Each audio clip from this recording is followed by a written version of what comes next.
নমস্কার বন্ধুরা, স্বপ্নাস ডায়েরিতে সবাইকে অনেক ওয়েলকাম জানাই।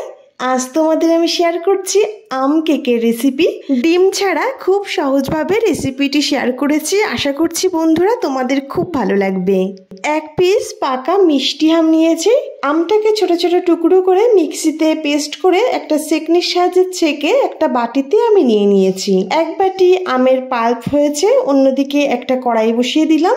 কড়াইতে দিয়ে দিলাম আমের পাল্পটুকু।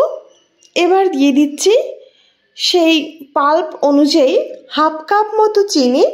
যে যার স্বাদ অনুযায়ী দেবে। এক বাটি আমের পাল্পের জন্য এখানে হাফ কাপ মতো চিনি আমি অ্যাড করেছি। 3-4 মিনিট মতো মিডিয়াম ফ্লেমে জ্বালিয়ে নেব এবং অনবরত নেড়েচেড়ে যখন আমের পাল্পটা ট্রান্সফার হয়ে ঠিক এই রকম হয়ে আসবে, মনে হবে যেন জেলির আকার হয়ে আসছে, এই টাইমে নামিয়ে নেব। নামিয়ে আলাদা একটা পাত্রে আমি রেখে দিলাম। অন্যদিকে চলে যাচ্ছি কেকটাকে মোল্ড করার জন্য। অ্যালুমিনিয়ামের একটা পাত্র নিয়েছি, তোমরা চাইলে যে কোনো পাত্র ইউজ করতে পারো। এবার ব্রাশের সাহায্যে সব জায়গায় তেল ব্রাশ করে নিলাম। এই পাত্রের মাপ করে একটা পেপার আমি কেটে রেখেছিলাম, সেই পেপারটা দিয়ে দিলাম। এখানে তোমরা বাটার পেপার ইউজ করতে পারো বা যে কোনো সাদা কাগজ দিতে পারো। কেকটাকে মোল্ড করার জন্য আমাদের পাত্র রেডি। আজ আমি কেকটা কড়াইতেই তৈরি করব, তাই কড়াইতে দিয়ে দিলাম কিছুটা লবণ। এই লবণটা দিয়ে আমি আগেও কেক তৈরি করেছি, তাই লবণের কালার কিন্তু এখন আর সাদা নেই।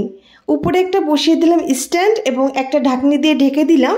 এবার চলে যাচ্ছি কেকের ব্যাটারটা তৈরি করার জন্য। কাপ মেপে আমি কেকটা তৈরি করব যাতে তোমাদের বুঝতে সুবিধা হয়। এখানে নিয়ে নিলাম হাফ কাপ মতো চিনি। সেই কাপের মাপ করেই দিয়ে দিচ্ছি 4 ভাগের 1 ভাগ সাদা তেল বা রিফাইন অয়েল। দিয়ে দেব 1 চামচ মতো ভ্যানিলা এসেন্স এবং সেই কাপের মাপ করেই 1 কাপ লিকুইড দুধ। সবকিছু ভালো করে এবার মিশিয়ে নেব। 2 মিনিট ধরে সবকিছুকে ভালো করে মিশিয়ে নিলাম। এবার এখানে শুকনো উপকরণগুলো দিয়ে দেব। দিয়ে দিচ্ছি সেই কাপের মাপ করেই 1.5 কাপ ময়দা। এবার দিয়ে দেব 1.5 চামচ মতো বেকিং পাউডার। আর বেকিং পাউডার আর ময়দাটা আমি কিন্তু আগে চেলে রেখেছিলাম, অবশ্যই চেলেই দেবে। সব কিছুকে এবার আস্তে আস্তে মিশাতে থাকবো আর পারফেক্ট ব্যাটারটা তৈরি করে নেব। 2 থেকে 3 মিনিট ধরে ভালো করে আমি মিশিয়ে নিয়েছি। ব্যাটারটা মনে হলো একটু ঘন আছে, তাই এখানে 2 চামচ মতো লিকুইড দুধ অ্যাড করেছি। রুম টেম্পারেচারে থাকা জাল করা দুধই আমি দিয়েছি। ভালো করে মিশিয়ে নিলাম আর পারফেক্ট ব্যাটার তৈরি হয়েছে।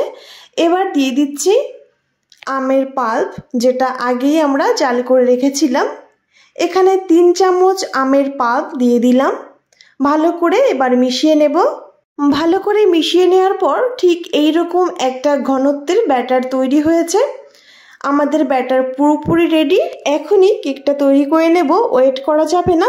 বেকিং পাউডার দেওয়ার পর ওয়েট করলে কিন্তু কেকটা ফুলবে না। কেক মোল্ডের মধ্যে ব্যাটারটা দিয়ে দিলাম এবং আলতো হাতে হালকা একটু ট্যাপ করে নিয়ে কেকটা তৈরির জন্য যে কড়াইটা আমরা বসিয়ে রেখেছিলাম, ফ্লেমটাকে অন করে দিয়ে কেকটা বসিয়ে দিলাম আর যে কোনো টাইট কিছু দিয়ে ঢাকা দিয়ে দিলাম এবং উপরে একটা ভারী কিছু দিয়ে ভাড়া দিয়ে দিলাম।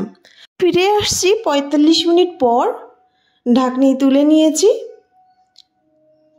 দেখো কেকটা কিন্তু আমাদের পুরোপুরি তৈরি হয়ে গেছে। এবার নামিয়ে নেব। 5 মিনিট ওয়েট করে কেকটা মোল্ড করে নিচ্ছি।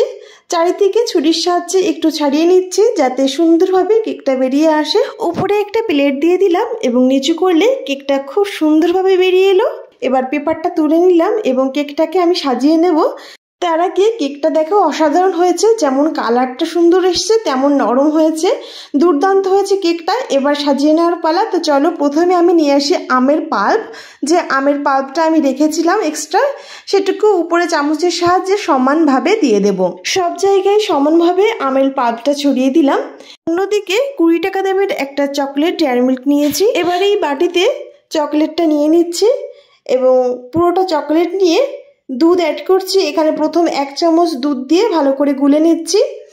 তারপর একটু টাইট মনে হলো তাই আরও 1 চামচ দুধ অ্যাড করে ভালো করে মেশাতে থাকবো। এখানে যেহেতু ভীষণ গরম, তাই কিন্তু দুধটা আমার গরম করা লাগেনি, চকলেটটা এমনি নরম ছিল। যদি চকলেটটা শক্ত থাকে তাহলে একটু গরম দুধ দিয়ে ঠিক এরকম গুলে নেবে। ডিজাইন করার জন্য প্লাস্টিকের মধ্যে চকলেটটা নিয়ে নিলাম এবং সামনের দিকে কাঁচি দিয়ে একটা ছিদ্র করে নিয়েছি। খুব সহজ ডিজাইন যেটা আমি করেছি। তো দেখো সোজা সোজা প্রথমে একটা দাগ দিয়ে নিলাম। এখানে একটু ফাঁকা করেই দাগগুলো দিচ্ছি, তবে যে যার ইচ্ছা অনুযায়ী করবে। আমি যেহেতু ডিজাইনগুলো নতুনই করছি তাই কিন্তু খুব ভালো হয়নি, তবে সহজের মধ্যে একদম খারাপও হয়নি। তাই একটু ভিন্ন রকম করার জন্য আমি একটা সেফটি পিন দিয়ে উল্টো দিকে ঠিক এদিকে ওদিকে করে দাগ দিয়ে দিয়েছি, আর তারপরে এরকম একটা ডিজাইন আসছিল। চলো তাহলে তোমাদের কেকটা কেটে দেখাচ্ছি। কতটা নরম হয়েছে সেটা তোমরা কাটা দেখেই বুঝতে পারবে যে কতটা সফট হয়েছিল, আর খেতেও কিন্তু অসাধারণ হয়েছে। তো বন্ধুরা, তোমাদের রেসিপিটি কেমন লাগলো অবশ্যই কমেন্টে জানিও। আর যারা এখনো আমার চ্যানেলটি সাবস্ক্রাইব করোনি, প্লিজ বন্ধুরা সাবস্ক্রাইব করে আমার পাশে থেকো।